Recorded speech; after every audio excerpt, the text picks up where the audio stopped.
São 6h52. Entrevista. Questão de extrema relevância, bastante controvertida em doutrina e jurisprudência, diz respeito à formação do litisconsórcio ativo necessário. Nesta modalidade, a ausência de um dos colegitimados realmente inviabiliza a propositura da ação. Para entender isto, nós vamos conversar com o especialista em direito civil, o Dr. Márcio Alves da Paz. Dr. Márcio Alves da Paz, para que a gente entenda, primeiramente, o que é o litisconsórcio necessário ativo. Na realidade, o litisconsórcio necessário, primeiro é interessante a gente explicar o que é o litisconsórcio, na verdade, né? De acordo com a interpretação que a gente extrai do artigo 46 do CPC, é quando duas ou mais pessoas litigam em conjunto no mesmo processo, sendo autoras ou réis, tá? E, na verdade, o litisconsórcio ativo se dá quando esse conjunto de autores, né, se dá no polo ativo. Em contrapartida, o litisconsórcio ativo necessário ocorre quando há uma obrigatoriedade de que a ação seja proposta por mais de uma pessoa, ou seja, mais de um titular da relação jurídica. É comum isso no dia a dia, esse litisconsórcio? Sim, na realidade a gente encontra diversos casos em que há necessidade da formação desse litisconsórcio, né? Isso depende muito da natureza da relação jurídica, ou seja, se a relação jurídica for uma relação inscindível, invariavelmente a gente vai ter ocasiões que vai se formar esse litisconsórcio necessário no polo ativo. E o que isso significa na prática? Se um dos autores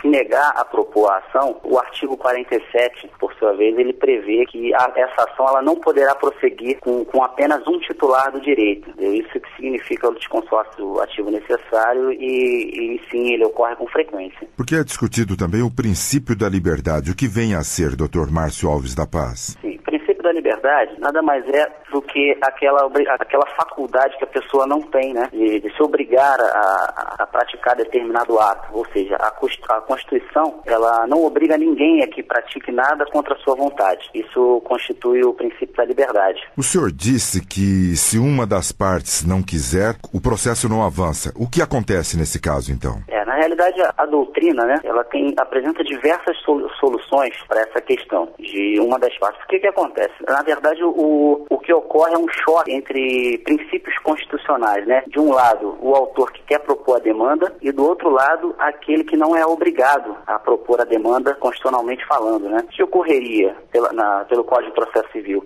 Essa ação seria extinta, ou seja, não prosseguiria se apenas um dos litisconsórcios não quisesse participar. Essa é a realidade. Na verdade, é decorrência, né? A extinção do processo sem a resolução do mérito por ausência de uma das partes. Daí não tem o que o magistrado fazer, o juiz, quando uma das partes não quer. A doutrina ela diverge em relação às soluções que isso poderia advir, né? O meu trabalho, que não tem assim a pretensão de esgotar o tema, na realidade ele apresenta como solução a técnica de ponderação, que constitui uma valoração entre esses princípios em choque, né? Que de um lado é o princípio do irrestrito acesso à justiça, daquele que quer propor a demanda, e do outro lado aquele que não tem a obrigação pelo princípio da liberdade. Essa ponderação, o que ela faz? Ela valora, no caso concreto, qual desses princípios vai se sobrepor ao outro naquela situação em específico. Essa é uma solução que os magistrados poderiam adotar, no meu ponto de vista. Dr. Márcio Alves da Paz, o senhor poderia citar algum exemplo quando ocorre esse litisconsórcio necessário? Bom, sim. Na realidade, por exemplo, um casal casado em comunhão universal de bens, quando pretende discutir uma ação,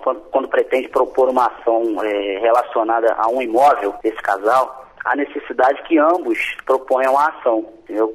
Se um deles se negar, a gente vai estar diante aí desse impasse, dessa problemática causada pelo litisconsórcio necessário ativo. Então, nesse exemplo citado para o senhor, fica cômodo, né? Quem não quiser ceder, o caso acaba. De repente, assim, supondo, o marido tem o bem, separou, a mulher quer a partilha. O marido não querendo, o processo para por ali e ele continua usufruindo. Isso. Pela lei, pela letra fria da lei, seria isso o que aconteceria no caso, né? Mas a doutrina e a jurisprudência, ela tem soluções que não estão na lei para esses casos. Alguns entendem que deve citar obrigatoriamente a outra parte. A gente pode encontrar diversas correntes em relação a isso. E uma das soluções, né, que é a técnica da ponderação, que seria essa valoração, o magistrado responsável pelo julgamento da causa valoraria qual o princípio que se sobreporia no caso, ou seja, o daquele que tem o interesse, essa relação jurídica que está posta em juízo, a quem mais, qual é a parte mais importante? Ou seja, garantir o acesso à justiça daquele que quer propor ou não, ou garantir o direito de liberdade daquele que não quer. Então, no caso concreto, o juiz valoraria essa situação,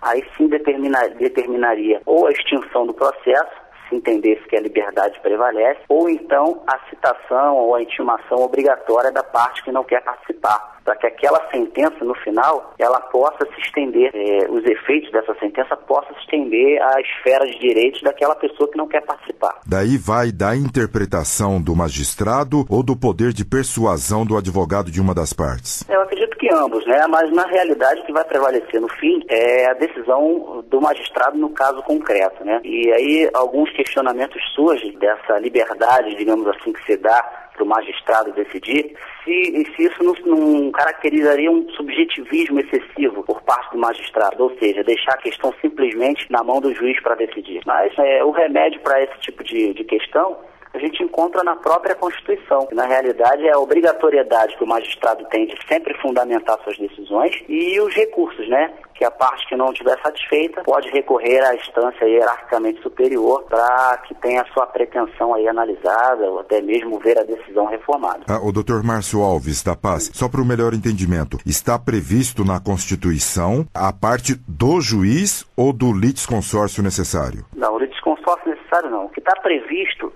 como eu disse há pouco, é poder, ou seja, é a necessidade de que os juízes sempre fundamentem a sua decisão. Isso, na minha opinião, Arthur, afasta esse grau enorme de subjetivismo, ou seja, ainda que o juiz, como ser político, ele necessariamente tenha que decidir para uma das partes, ele sempre terá a necessidade de fundamentar, o que é uma garantia constitucional a todo cidadão, e essa fundamentação, ela, na realidade, permite a parte, ao jurisdicionado, concordando ou não, que, se for o caso, interponha o recurso cabível. O juiz, a interpretação dele é pelo lado, porque tudo é uma carga de emoção que vem nessa separação. Daí com ódio, com raiva ali, e o juiz tem que estar isento nesse caso. Daí ele vem com a questão do lado que mais necessita, como é? Não, na realidade aí depende mesmo da valoração do magistrado, Arthur. Isso é de acordo com o caso concreto. A gente sabe que o juiz, como um ser político, ele não está totalmente adstrito desse lado emocional. É claro que um julgador, ele vai colocar uma certa carga de emoção, isso é natural do ser humano, mas, de certa forma, ele precisa fundamentar suas decisões, né? E a parte que não está contente, não se sentir contente ou conformada com aquela decisão, ela poderá naturalmente recorrer à instância superior buscando a reforma. Muito bem. Nós conversamos com o advogado especialista em direito civil, o Dr. Márcio Alves da Paz, que falou a respeito do litisconsórcio necessário ativo e a técnica da ponderação, aliados para a resolução de conflitos constitucionais. Dr. Márcio Alves da Paz, muito obrigado pela participação do senhor. Arthur, eu que agradeço a participação, muito obrigado.